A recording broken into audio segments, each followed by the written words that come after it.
Alors, je vais vous parler d'un autre documentaire, justement, mais celui-ci sera diffusé à la télévision, sur France 3 d'ailleurs, lundi soir prochain à 20h50. Et c'est Patrick Jeudi que nous aurons au téléphone dans un instant. Ah, je croyais que c'était vendredi. Non, Patrick Mais Jeudi. c'est pas lundi soir? C'est lundi. On Lundi. comprend rien à votre truc. Ouais. Oh, écoutez, il a entendu toute sa vie, j'imagine, des jeux de mots sur son nom, Patrick Jeudi, qui est un excellent réalisateur.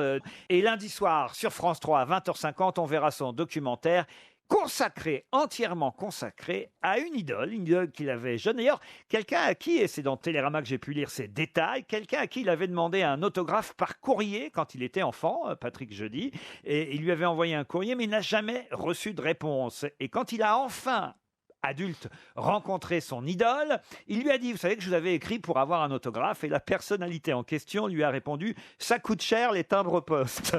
Mais de qui s'agit-il? Est-ce que c'est un chanteur? Un chanteur? Non. Woody Allen? Woody Allen? Non. Il est mort? Il est vivant encore. C'est un acteur. Un acteur? Non. Est-ce qu'il est américain? Un auteur? Non. Il est connu pour être un peu radin? Ben, je suis pas sûr, je connaissais pas ça de lui en tout cas. C'est un Français? Un Français? Oui. Un peintre. Un peintre? Non. Un cinéaste? Un cinéaste? Non. Un sportif. Et en tout cas, quand Patrick Jeudi s'est rendu chez lui pour la première fois, pour un premier portrait dans le cadre, vous savez, de la collection Empreinte sur France 5, il dit, je suis allé le voir chez lui, je lui ai rappelé l'histoire du timbre-poste, il m'a dit, bah oui, ça coûte cher. Et là, il a dit, mais je vous reproche de toute façon de ne pas avoir pris les patins quand vous êtes rentré chez moi la dernière fois. C'est un animateur de télé. C'est Christine Bravo, ça. Non. C'est assez incroyable quand même. Mais c'est chanteur? Un chanteur, non. Non, mais est-ce que c'est un animateur de Non télé? plus. Est-ce que c'était un journaliste? Sportif. Un sportif, oui. Un sportif à vélo? Oui. Poulidor. Poulidor, bonne réponse collective. Elle l'a dit en premier. c'est Non, vrai. je l'ai dit en premier, dans l'indifférence moi, j'ai fait la deuxième, plus moi. totale. Non, toi tu as dit Pouillard, qui n'était pas la réponse. J'ai Monsieur Jeudi au téléphone. Bonjour Patrick Jeudi. Poulidor, et vous avez d'ailleurs judicieusement intitulé votre documentaire Poulidor premier, lui qui fut l'éternel second pendant des années, même si quand même, hormis le Tour de France, il a gagné quelques grands classiques. Oui, Poulidor a beaucoup gagné. Voilà, il n'a pas gagné le Tour de France, mais il a énormément gagné de courses. Et il a gagné entre autres le Tour d'Italie?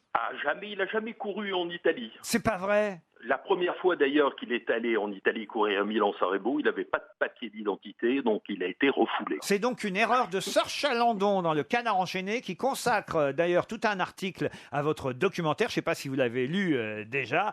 Ça s'intitule, c'est un titre façon Canard enchaîné, Poupou dans la tête.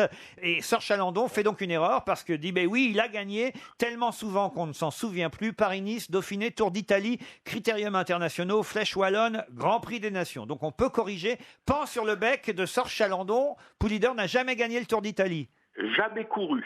Jamais même couru, oui, donc c'est difficile de le gagner dans ce cas-là, effectivement. Oui. Est-ce que c'est vrai que la première fois que vous êtes allé chez lui, il vous a demandé de mettre les patins? C'est étonnant pour un cycliste quand même. Hein. Pas tout à fait. C'est assez intéressant de voir comment on peut reconstruire une histoire, une légende. Ah, ça c'est l'art du journalisme, vous savez. Effectivement, il m'a dit ça. Il m'a dit non, je voudrais pas que vous fassiez un film sur moi parce qu'on vous connaît, vous la télé, vous rentrez, il faut ouvrir une porte, fermer une porte, ouvrir une porte, fermer une porte, et vous ne prenez jamais les patins. Ah, ça n'avait rien de personnel vis-à-vis de vous, et en fait, il n'y avait pas de patins chez lui à prendre. C'était au sens figuré du terme.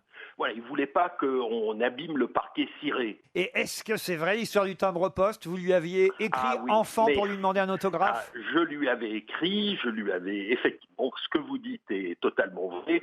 Je lui ai rappelé ça il y a 2 jours, et là il a nié obstinément. Il m'a dit non, vous n'aviez pas écrit votre adresse au dos parce que je réponds à tout le courrier. Il faut lui rendre grâce qu'il aime son public.